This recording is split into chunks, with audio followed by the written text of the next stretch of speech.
Hello everyone. ఈరోజు మనము నిష్పత్తి సమానుపాతం కోసం సింపుల్గా మన యొక్క నిత్య జీవితంలో ఉదాహరణలతో క్లియర్గా నేర్చుకుందాం. ఓకే, ఈ వీడియో చివరికి వచ్చేసరికి మనము రేషియో అంటే నిష్పత్తి అంటే ఏంటో తెలుసుకుంటాము. అలాగనే సమానుపాతం లేదా అనుపాతం, దీని అనుపాతం కూడా అంటారు, అంటే ఏంటో తెలుసుకుంటాము. అలాగే ఇవి నిత్య జీవితంలో మనకి ఏం ఉపయోగపడతాయో కూడా మనం తెలుసుకోవడం జరుగుతుంది. ఓకే, మన టాపిక్ స్టార్ట్ చేసుకుందామా. మొదటి టాపిక్ వచ్చేసి నిష్పత్తి. దీని ఇంగ్లీష్ లో రేషియో అంటారు. నిష్పత్తి అనేది రెండు పరిమాణాలను లేదా రెండు పరిమాణాలను పోల్చడాన్ని మనం నిష్పత్తి అని అంటాం అన్నమాట. ఓకే, అంటే నిష్పత్తి అంటే ఏంటి? ఒక విలువ మరొక విలువతో ఎన్నిసార్లు పోల్చబడుతుందో చూపించేదాన్ని మనం నిష్పత్తి అని అంటాం అన్నమాట. ఓకే, సింపుల్ గా చెప్పుకోవాలంటే నిష్పత్తి అంటే ఒక సంఖ్యను మరొక సంఖ్యతో పోల్చడాన్ని మనం నిష్పత్తి అని అంటాం. మన నిత్య జీవితంలో కూడా పోలుస్తుంటాం. సో నువ్వు రవితో పోల్చుకుంటే చిన్ను చాలా పొడవుగా ఉన్నాడు. సో నీ దగ్గర 100 రూపీస్ అంటే నా దగ్గర 200 రూపీస్ ఉన్నాయి. ఇలా నిత్య జీవితంలో ప్రతి చోట మనం పోలిక అనేది జరుగుతుంది అనమాట. ఓకే, దాన్ని అలా పోల్చడాన్ని మనం ఏమంటాం అంటే నిష్పత్తి అంటాం. ఇంగ్లీష్ లో రేషియో అంటారు అనమాట. ఉదాహరణకి నీ క్లాస్ లో బాయ్స్ ఎంతమంది ఉన్నారు? 12 మంది బాయ్స్, 18 మంది గర్ల్స్ ఉన్నారు అనమాట. సో బాయ్స్ కి గర్ల్స్ కి రేషియో ఎంత మనకి కావాలంటే 12:18 అనమాట. సో దీన్ని మనం సూక్ష్మీకరించాలంటే అలాగా ఈ రెండింటిలో గరిష్ట కారకం ఏది? మనకి గరిష్టంగా పోయే కారకం ఏముంది అంటే 6 అనేది ఉందన్నమాట. అంటే 6 2s 6 3s అంటే 2:3 అనమాట. ఓకే, అంటే బాయ్స్ కి గర్ల్స్ కి నిష్పత్తి ఎంత? 2:3 అనమాట. ఓకే,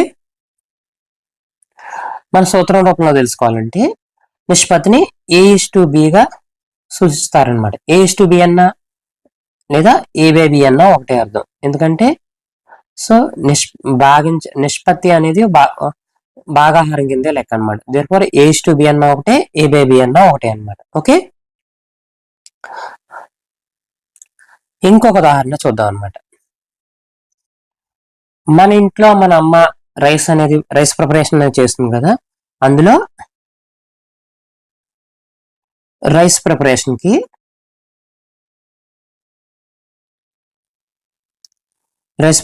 లో రైస్ అనేది rice is to water is equal to 1:5 అనమాట. అంటే దీని అర్థం ఏంటి? ఒక గ్లాస్ రైస్ కి 5 గ్లాసెస్ వాటర్ అనేది పడుతుంది అనమాట. 5 గ్లాసెస్ వాటర్ అనేది పడుతుంది అనమాట. సో ఇలా నిష్పత్తి అనేది కూడా మనం మన ఇంట్లో వంటగదిలో కూడా మనం ఉపయోగించడం అనేది జరుగుతుంది అనమాట. ఓకే, అలాగే ఇంకొక ఉదాహరణ చూసుకున్నట్లయితే ఒక కారు ఉంది. ఒక కారు డీజిల్ అనేది మనం వెళ్ళే దూరాన్ని బట్టి అవసరం అవుతుంది అనమాట. సపోజ్ 1 లీటర్ డీజిల్ ఉందనుకోండి మన దగ్గర.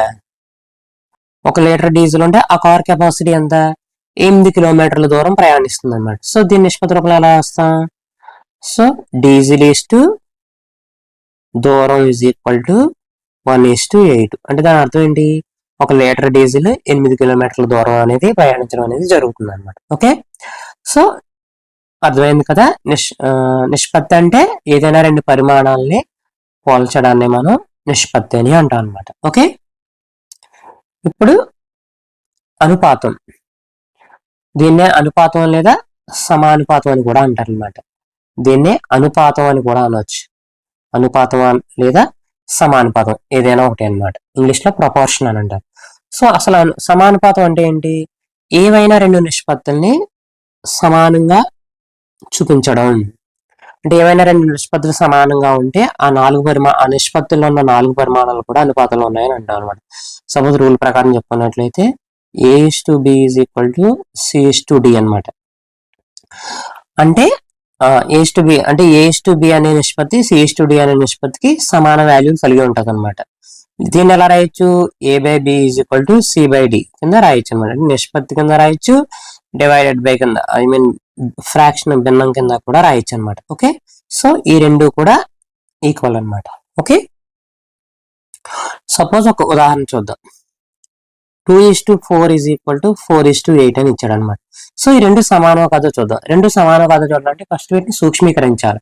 అంటే వీటితో పోయే గరిష్ట కారకాలతో సూక్ష్మీకరించి అప్పుడు వచ్చిన వాల్యూ సమానంగా ఉంటే అవి రెండు సమానంగా ఉన్నాయని అంటాను. సపోజ్ చూద్దాం, 2కి 4కి గరిష్ట కారకం ఏది? 2 అనేది కారకం అవుతుంది. అంటే 2 1 జా 2, 2 2 జా 4. అంటే మనకి ఏం మిగిలింది? 1:2 మిగిలింది. అలాగే ఇక్కడ కూడా 4 అనేది గరిష్ట కారకం అవుతుంది. అంటే 4 1 జా 4, 4 2 జా 8. రెండింటిలోనే పోవాలన్నమాట. సో 1:2. సో ఇక్కడ మనం చూసినట్లయితే మనకు రెండు చోట్ల కూడా సేమ్ నిష్పత్తి అనేది రావడం జరిగింది. అంటే 1:2 వచ్చింది, ఇక్కడ 1:2 వచ్చింది అనమాట. ఓకే, అంటే ఈ రెండు నిష్పత్తులు ఎందులో ఉన్నాయంటే మనం అనుపాతంలో ఉన్నాయని చెప్తాం అనమాట. ఈ రెండు నిష్పత్తులు ఎలా ఉన్నాయి? మనకి అనుపాతంలో ఉన్నాయని మాత్రం చెప్తాం అనమాట. ఇంకొక ఉదాహరణ చూద్దాం అనమాట. ఇంకొక ఉదాహరణ ఏంటి? 3:4 ఈజ్ ఈక్వల్ టు 12:16. సో ఈ రెండు సమానం కాదు ఒక చూద్దాం. 3:4 అంటే వీటిని సూక్ష్మీకరించడం, ఎందుకంటే ఇవే చిన్న వాల్యూలు కాబట్టి. ఇందుకు ఈ రెండింటికి మధ్యన కామన్ కారకం ఏదైనా లేదు కాబట్టి 3:4 అని రాసుకుంటాం. ఈ రెండింటిలో కామన్ కారకం ఏదైనా ఉందా అంటే ఉంది. ఏంటది? 4 అనేది 3 times 4 16 లో 4 times 3:4. సో ఈ రెండు నిష్పత్తులు మనకు సమానం వచ్చాయి లేదా? వచ్చాయి కాబట్టి ఇవి రెండు మనకి అనుపాతంలో ఉన్నాయని అంటాం అనమాట. సో అనుపాతం అంటే రెండు నిష్పత్తుల్ని సమానం చేయడాన్ని మనం అనుపాతం. ఇప్పుడు మనం క్రాస్ మల్టిప్లికేషన్ రూల్ అంటే అడ్డగుణకారం అని అంటాం కదా తెలుగులో అడ్డగుణకారం అంటారు. సో అడ్డగుణకారం రూల్ ఏంటి అక్కడ చూద్దాం అనమాట. A:B is equal to C:D అనే ఒక ప్రపోర్షన్ ఉందంట.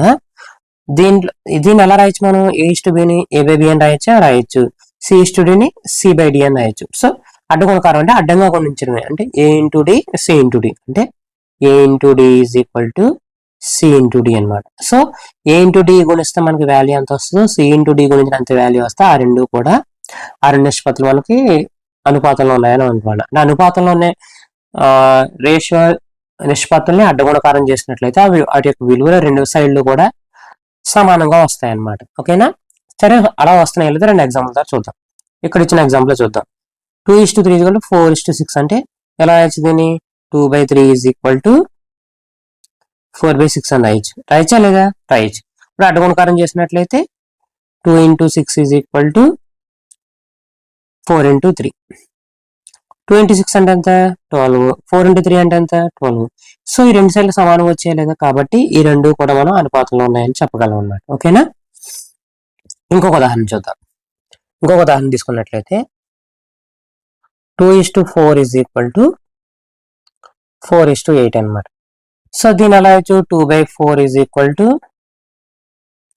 4/8 అని రాయొచ్చా? ఇప్పుడు అడ్డగుణకారం చేసినట్లయితే 2 × 8 ఈజ్ ఈక్వల్ టు 4 × 4. 2 × 8 అంటే ఎంత? 16 ఈజ్ ఈక్వల్ టు 4 × 4 16. దేర్ఫోర్ ఈ రెండు సమానంగా వచ్చేయలేదు కాబట్టి ఇది కూడా మనకి అనుపాతంలో ఉందని మనం చెప్పవచ్చు అనమాట. ఓకేనా? అంటే అనుపాతం అంటే ఏమర్థమైంది మనకి? ఏవైనా రెండు రేషియోస్ ని సమానం చేయడాన్ని మనం సమానంగా ఉంటే కనుక అనుపాతంలో ఉన్నాయని అంటాం అనమాట. ఓకేనా? నెక్స్ట్, ఈ అనుపాతాన్ని ఎందుకు నేర్చుకోవాలి? సో ఇవి మనకు నిత్య జీవితంలో ఎక్కడక్కడ ఉపయోగపడతాయి అనేది ఒకసారి చూద్దాం అనమాట. అందులో ఫస్ట్ గా వంటలో మన యొక్క కిచెన్ లో ఉపయోగపడతాయి ఈ రేషియో అనుపాతం అనేవి మనకు ఉపయోగపడతాయి. ఇందాక చెప్పుకున్నాం కదా. సపోజ్ టీ ప్రిపరేషన్, డైలీ మనం టీ తాగుతాం కదా. టీ ప్రిపరేషన్ మన అమ్మ మనకి టీ పెడుతుంది కదా. సో ఆ టీ ప్రిపరేషన్ లో మనకి మిల్క్ వాటర్ అనేవి అవసరం అవుతాయి మెయిన్ గా. సో మిల్క్ వాటర్ అనేవి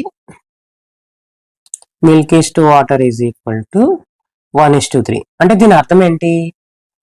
1 గ్లాస్ ఆఫ్ మిల్క్ కి 3 గ్లాసెస్ ఆఫ్ మిల్క్ వాటర్ అనేవి అవసరం అవుతాయి అనమాట. ఓకేనా? 3 గ్లాసెస్ ఆఫ్ వాటర్ అనేవి అవసరం అవుతాయి. అంటే milk is to water is 1:3 అంటే అర్థం ఏంటంటే 1 గ్లాస్ ఆఫ్ మిల్క్ కి 3 గ్లాసెస్ ఆఫ్ వాటర్ అనేవి అవసరం అవుతాయి అని అర్థం అనమాట. ఓకేనా? అలానే డబ్బు షేరింగ్ లో కూడా ఉపయోగపడతాను. అలాగే ఉదాహరణకి నీకు మీ అమ్మగారు 100 రూపీస్ ఇచ్చారు. అలానే మీ సిస్టర్కి 50 రూపీస్ ఇచ్చారు. సో ఇప్పుడు నీకు సిస్టర్కి నిష్పత్తి ఎంత అంటే 100:50 ఈజ్ ఈక్వల్ 50:50. దీన్ని సింప్లిఫై చేస్తే ఎలాగా, ఈ రెండింటిలోని ఉమ్మడి కారకం ఏది, హైయెస్ట్ ఉమ్మడి కారకం 50 అనేది ఉమ్మడి కారకం అవుతుంది. అంటే 52 జార్ 51 జార్. సో మనకి ఏం మిగిలింది, 2:1 మిగిలింది. అంటే నీకు సిస్టర్ కన్నా నిష్పత్తి ఎంత, 2:1 నిష్పత్తి అని. సో డబ్బు పోలికలో కూడా మనం ఈ నిష్పత్తి అనుపాతం అనేది ఉపయోగించడం అనేది జరుగుతుంది అనమాట. అలానే మ్యాప్స్ అండ్ స్కేల్. సో మనం ఏదైనా డిస్టెన్స్ ని క్యాలిక్యులేట్ చేయడానికి, ఒక ఉజ్జాయింపుగా డిస్టెన్స్ అనుకోవడానికి మ్యాప్ మీద, రఫ్ గా నియర్ గా వాల్యూ కనుక్కోవడానికి మ్యాప్ మీద స్కేల్ అని ఉపయోగిస్తారు అనమాట. ఈ స్కేల్ అనేది ఎలా చూపిస్తారు, 1 centimetre is equal to 5 km అని అనుకుని ఈ ప్రాంతం ఒక ప్రాంతం నుంచి మరో ప్రాంతానికి దూరం ఎంత అనేది ఒక ఉజ్జాయింపుగా క్యాల్కులేషన్ అనేది చేయడం జరుగుతుంది అనమాట. ఓకేనా. సో ఇలాంటి టైంలో కూడా నిష్పత్తి అప్పుడు ఏమవుతుంది, 1:5 అనేది మనకి నిష్పత్తి అనేది అవుతుంది అనమాట. ఓకేనా. అలానే మనందరం జ్యూస్లు తాగుతాం కదా, ఆ జ్యూస్ ప్రిపేరింగ్ జ్యూస్ ప్రిపేర్ చేయడంలో మెయిన్ గా మనకి ఏమవుతాయి, ఫ్రూట్స్ ని మిల్క్ అవసరం అవుతాయి కదా. అందులో ఫ్రూట్స్ అండి, గ్రేప్స్ జ్యూస్ తీసుకున్నట్లయితే milk east juice grapes is equal to 2:1. అంటే దీని అర్థం ఏంటి, ఒక కప్పు గ్రేప్స్ కి 2 కప్స్ మిల్క్ అనేవి అవసరం అవుతాయి అనమాట. ఓకేనా. 2 కప్ మిల్క్ అనేది అవసరం అవుతాయి అని అర్థం అనమాట. సో ఇలానే మనం రకరకాలుగా ఈ నిష్పత్తి అనుపాతం అనేది మనం నిత్య జీవితంలో ఉపయోగిస్తూనే ఉంటాం అనమాట. ఓకే. ఇప్పుడు మనం ఒక ప్రాక్టీస్ కొన్ని క్వశ్చన్ చూద్దాము.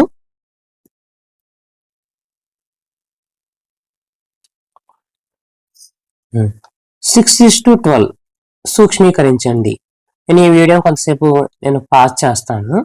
మీరు నాకంటే త్వరగా ఎవరైతే ముందుగా చేస్తారో కింద కామెంట్ బాక్స్ లో తెలియజేయండి.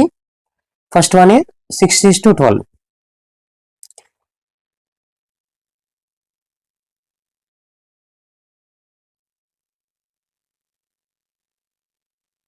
చేస్తారా అంటే 6:12 ఎలా సాల్వ్ చేసి మనం ఈ రెండింటిలోనే గరిష్ట కారకం అవుతుంది 6 అనేది రెండింటిలో పోతుంది కాబట్టి 6 1 జారు 6 2 జారు. సో మనకి నిష్పత్తి ఏమి వచ్చిన వరకు 1:2 అని వచ్చింది. అంటే 6:12 ఈజ్ ఈక్వల్ టు 1:2 వచ్చింది. అలాగే రెండోది ఒకటి చూద్దాం. Second question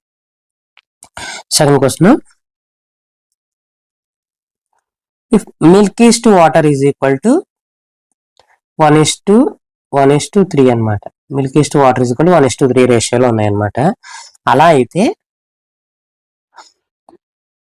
4 cups of water కి